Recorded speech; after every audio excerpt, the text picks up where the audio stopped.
প্রিয় দর্শক, ব্যবসার খবর পেজ থেকে স্বাগত জানাচ্ছি। আমি এম এ কবির। আমি সবসময় আপনাদের বিভিন্ন ব্যবসার আইডিয়া নিয়ে কথা বলে থাকি।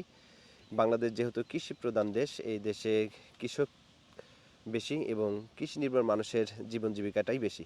তো আমি আজকে আপনাদের এই টমেটো সম্পর্কে একটু একটা বাস্তব অভিজ্ঞতা শেয়ার করব। আমি আজকে এসেছি সিরাজগঞ্জ জেলা কাজীপুর উপজেলায় সোনামুখী গ্রামে। আসাদুল ইসলাম ভাই, তিনি 18 শতাংশ জমিতে টমেটো লাগিয়েছিলেন। তিনি বলছিলেন প্রায় 6 মাসের এই ফসল তৈরি করতে, উৎপাদন করতে তার 18 শতাংশ জমিতে কেমন খরচ হয়েছে সেটা একটু আমরা জানবো। আমার জি, আপনি 1800 কোন জাতের চারাটা লাগালেন? হ্যাঁ, জাত হচ্ছে এটা হলো বাহু। আপনি 18 শতক জমিতে আমি প্রায় 15 থেকে 16,000 টাকা খরচ করছি। ম্যাক্সিমাম আমি ইনকাম করব 1 লাখ থেকে 1,20,000 টাকা। এখন মনে করেন যে এই যে লাগাচ্ছি, কার্তিক মাসে লাগাচ্ছি, আপনি মনে করেন 34 মাস পর্যন্ত বিক্রি করা যাবো। 34 মাসের মধ্যে শেষ হয়ে যাবো, তারপরে অন্য ক্ষেত করব ইনশাল্লাহ। মানে 6 মাস টমেটো, হ্যাঁ, আর 6 মাস 6 মাস অন্য অন্য ফসল ক্ষেত করবেন। থাকবে। আচ্ছা, আপনার অভিজ্ঞতা কি? এই যে আপনি টমেটো কেন লাগালেন? মানুষ পাশের জমিতে ধান লাগিয়েছে, আপনি টমেটো কেন করলেন? আমি টমেটো করলে মনে হয় 1 বিঘা জমি ধান গেলে দেখা যায় যে 15 থেকে 16,000 টাকা খরচ হয়। ধান হয় হলো 22 মণ 24 মণ। আর আমার এই 18 শতক জমি যদি আমি 16-17,000 টাকা খরচ করি, ইনকাম করে হারি প্রায় 1,20,000, অথবা কত বছর দেখা যায় যে 1.5 লাখ 15 লাখ টাকাও বিক্রি করতে পারি। এই জন্যই ধানের চাষ বাদ দিয়ে আমি টমেটো চাষ করি। আচ্ছা, তার মানে যারা একটু স্মার্ট এগ্রিকালচার নিয়ে কাজ করে, হ্যাঁ, একটু ভিন্নধর্মী সবজি, শস্য নিয়ে আবাদ করতে চায়, তারা একটু পরিশ্রম বেশি হলেও লাভটা অনেক বেশি, হ্যাঁ, হালের লাভটা তুলনায়। অনেকটু বেশি। এই এই এই সবজি চাষে আপনি মনে করেন যে প্রচুর পরিমাণ খাটনি, কিন্তু যখন টাকাটা ঘরে আসে তখন একটু মনের মধ্যে একটু ভালো থাকে। আর এত সুন্দর সুন্দর এই হ্যাঁ, টমেটো ধরে আছে, দেখলেও তো হ্যাঁ, ভালো লাগে। হ্যাঁ। তা মোটামুটি আপনি এই পর্যন্ত কত টাকা টমেটো বিক্রি করলেন? আমি এই পর্যন্ত মনে হয় 40,000 মতো বিক্রি করছি। আরো মোটামুটি আর কত মোটামুটি ইনশাল্লাহ যে টমেটো আছে আমার 14 মাস পর্যন্ত 40-50 পার হওয়া যাবে। আচ্ছা, আর আপনি হচ্ছে এখন বাজার দর কেমন পাচ্ছেন পার কেজি? বাজার ভালো, এখন বর্তমান 1200 টাকা মণ বিক্রি করতেছে পাইকারি। পাইকারি? হ্যাঁ, আচ্ছা, কিছুদিন আগে তো আরো বেশি ছিল। হ্যাঁ, আমি 3200 টাকার থান বেচা শুরু করছি। 3200 টাকা মন বিক্রি হ্যাঁ, করছেন? মন বিক্রি করছি।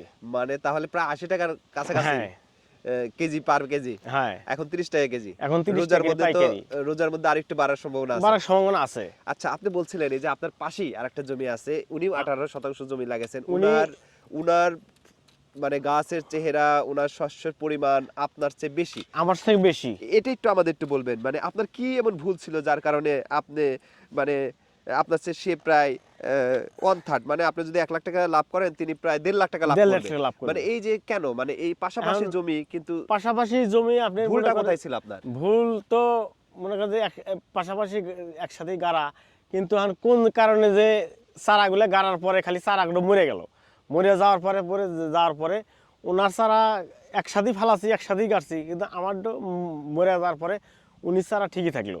ঠিক থাকার কারণে ওনার গাছ ভালো, আমার গাছ নিম। আচ্ছা, এটা কেন হতে পারে? মানে কোনো একটা সারের পরিমাণ বেশি এখন কম বেশি, বা মাটির কোনো একটা গুণাবলী কম বেশি, এরকম কোনো কারণেই তো হতে পারে নাকি? হ্যাঁ, অবশ্যই কোনো কারণ হতে পারে। তার কারণ এই এই জমিতে আমি আরো 3-4 বছর 5 বছর আগে একবার এই টমেটো কাটছিলাম, কিন্তু ওই এবারও ছিল, কিন্তু এই ডানে বাই ঠিক ভালো হচ্ছিল, কিন্তু আমার এই জমিতে এই সমস্যা হচ্ছিল। আচ্ছা, এই দেখেন, আমরা এই যে পাশের জমিটা দেখাই, কি হ্যাঁ, পরিমাণ গাছ, কিন্তু এটা কিন্তু ফলন বেশি এখনো হয়নি। না, ওটা একটু পাশে গাড়া। ও আচ্ছা, এটা পরে গাড়া, যার এটা কারণে পরে গাড়া। এখন ধরবে। আর হ্যাঁ, এটাতে মোটামুটি বেশ ভালো, মানে হ্যাঁ, ভালো, আপনার জমির চেয়ে এটা প্রায় 1.5 গুণ বেশি। বেগুন বেশি। 1.5 গুণ বেশি এটাতে টমেটো, এবং এত বড় বড়, যদি যদি যাওয়ার সুযোগটা দেখছি না। আছে, সামনে যান। আচ্ছা, সামনে গিয়ে যাব না? হ্যাঁ, সামনে মুখ যান, আচ্ছা, আমি সামনের যাওয়ার দিকে গিয়ে ভিতরে আমরা নিয়ে যাই। হয়তো ভিতরে যাব, আমরা একটু দেখাবো, আমরা একটু বাইরে থেকে দেখাই। দেখেন কত বড় বড় টমেটো, এবং প্রচুর টমেটো ধরে আছে, হ্যাঁ, মানে খুবই সুন্দর। এই মানে আরেকটা বিষয় হচ্ছে, আল্লাহ যদি আপনাকে দেয়, পরিশ্রম করেন, আল্লাহ যদি আপনাকে দেয়, আপনি এই কৃষি কাজ করে যে সফল হতে পারবেন না বিষয়টা এমন না। অবশ্যই। গ্রামে এখন কৃষকরা অনেক ইনকাম করছে। মানে আপনি যদি ঢাকা শহরে 30-40 হাজার টাকা বেতনে চাকরি করেন, অথচ আপনার যদি বাড়িতে কয়েক বিঘা জমি থাকে, এবং সেগুলো যদি আপনি স্মার্ট আসে এগ্রিকালচার ভিতরে এসে। ওইতে যদি কাজ করেন, হ্যাঁ, তাহলে আমার মনে হয় চাকরির চেয়ে এটা বেশি প্রফিটেবল হবেন। দেখুন কি পরিমাণ বড় বড় টমেটো, হ্যাঁ, মানে দেখতেই ভালো লাগে, সবুজের মাঝে। দেখুন কি পরিমাণ ধরে রয়েছে। এই গাছটাতে প্রায় 2 কেজি টমেটো হবে। হ্যাঁ এইটুক ডালের ভিতরেই কি সুন্দর। তো উনি আজকে বিক্রি করে আসছে না? হ্যাঁ, উনি গেছে বিক্রি করতে গেছে। বিক্রি করতে গেছে। হ্যাঁ 1200 টাকা মন পাচ্ছে। হ্যাঁ 1200 টাকা মন বিক্রি এগুলো করছে। সব হচ্ছে বাহুবলী। হ্যাঁ এগুলো সব বাহুবলী। সব বাহুবলী। আচ্ছা, আপনারা যখন এই টমেটো উঠান মানে হারভেস্ট করেন তখন তার কতদিন আগে পর্যন্ত ওই যে কীটনাশক স্প্রে করেন, এটা একটা বিষয় আছে না যে এটা আপনার এই জমিতে কীটনাশক সপ্তাহে সপ্তাহে ব্যবহার করতে হয় ওষুধ। আচ্ছা যে কোনো ওষুধ প্রতি সপ্তাহে একবার দিতেই হবে। মনে হয় যে আজকে দিলাম এই ওষুধ, আবার গাছের কন্ডিশন বুঝা দেখা গেলো যে আবার কোনটা লাগবে, দোকানে গেলে পারে দোকানদারে বললে পারে সেই ওষুধটা ভাগ করে দিয়ে দেয়, এটা আমরা স্প্রে করি। আচ্ছা, তাহলে হচ্ছে এই যে কীটনাশক যদি এরকম হয় যে আজকে ব্যবহার করলেন আবার কালকেই এই শস্যটা বাজারে নিলেন, সেটা তো সরাসরি বিষ মানুষের শরীরে চলে যায়, এই বিষয়টা তো মনে হয় খেয়াল রাখে না কোনো না কৃষকই। না, এটা কোনো কৃষকই খেয়াল রাখে না। আর এটা বাজারে নিলেও ওই আপনার বিক্রি করে এসে তারা তো দুয়ে মিশেই খাওয়া হয়, তাও কোনো সমস্যা হয় না। বাহ্যিক চোখে তার ওটা দেখাও যায় না দেখাও যায় না। এটা কিন্তু পানীয় জাতীয় ওষুধ, তো আপনার মনে করেন যে স্প্রে করে দিই গাছে ভরে, টমেটো ভরে, এটা আবার বিক্রি করলে দেখা যায় যে দুইয়া দুইয়া খাওয়া যায়, দুইয়া খায়। আচ্ছা ঠিক আছে, তারপরে আপনাদের যেই পরামর্শটা আমরা পেলাম সেটা হচ্ছে যে আপনার অভিজ্ঞতা থেকে আমরা জানতে পারলাম যে গতানুগতিক ধান চাষ এসছে, এই ধরনের সবজি চাষ টমেটো চাষ করা বেশ লাভজনক। হ্যাঁ অবশ্যই লাভজনক, একটু কিন্তু আর পরিশ্রম এতে বেশি। একটু পরিশ্রম বেশি, কিন্তু আর পরিশ্রম বেশি হলেও টাকা আছে অনেক, ধানের চেয়ে প্রায় 3 গুণ লাভ। 3 গুণ লাভ। 3 গুণ ওই লাভ। তো 1 বিঘা জমিতে মনে করেন যে খুব ধান হলে 24 মণ ধান হবে, আর 1 বিঘা জমি 24 মণ ধান হলে ধানের দাম কত আসবে? না হলে 24,000, ধরেন 30,000ই।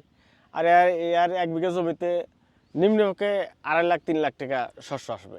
ও আচ্ছা, এটা তো 1 বিঘা না, এটা হলো মাত্র 18 ডিসিমাল। 18 ডিসেম্বরে তিনি 1.5 লাখ টাকা লাভ করছেন। 1.5 লাখ টাকা লাভ করবে 6 মাসে। ম্যাক্সিমাম। এখনো যে বেচা অর্ধেক বেচা হয় নাই, কেবল কিছু বিক্রি করতেছে। এখন শেষ পর্যন্ত দেখা যাবে যে 1.5 লাখ ম্যাক্সিমাম। আমার একটা আইডিয়া আছে যে 1.5 লাখ ম্যাক্সিমাম, এর উপরেও চলে যাবে আচ্ছা আল্লাহ যদি রহম করে। আচ্ছা, 1.5 লাখ টাকা হচ্ছে মিনিমাম তিনি লাভ করবেন এবং ম্যাক্সিমাম এটা 1.5 লাখের উপরে 2 লাখ পর্যন্ত যেতে পারে। হ্যাঁ যাই হোক প্রিয় দর্শক, আমরা এই তো আপনাদের জানানোর চেষ্টা করেছি যে আপনারা যদি মোটামুটি পরিশ্রম করেন এবং এগুলো জেনে বুঝে করেন তাহলে বেশ লাভবান হওয়ার সুযোগ আছে। পাশের জমি ভাইয়ের, তার চেয়ে এই পাশের জমিটাতে তিনি আমাদের নিয়ে এসেছেন, তার জমির চেয়ে এই জমিতে বেশি ফলন হয়েছে। তার অন্যতম কারণ হচ্ছে নিশ্চয় এই মাটির বেশ কিছু গুণাবলী বা সার কখন কোনটা কী পরিমাণ দিতে হবে সেটার একটা বিষয় ছিল।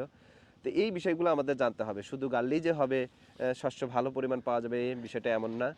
আপনাকে জেনে বুঝে কৃষি কর্মকর্তা, উপসহকারী কৃষি কর্মকর্তা আছে, তাদের সাথে বুঝে পরামর্শ নিয়ে আপনারা এই ফসলগুলো ফলাতে পারেন। ভালো থাকবেন, নতুন কোনো ভিডিও নিয়ে আসবো। আর এই যে দূর দূরান্ত ঘুরে ঘুরে আপনাদের জন্য যে ভিডিওগুলো করি, আপনাদের যদি কোনো ইনফরমেশন উপকারে আসে তাহলে প্লিজ একটু লাইক কমেন্ট শেয়ার দিয়ে আমাদের পাশে থাকবেন। আল্লাহ হাফেজ।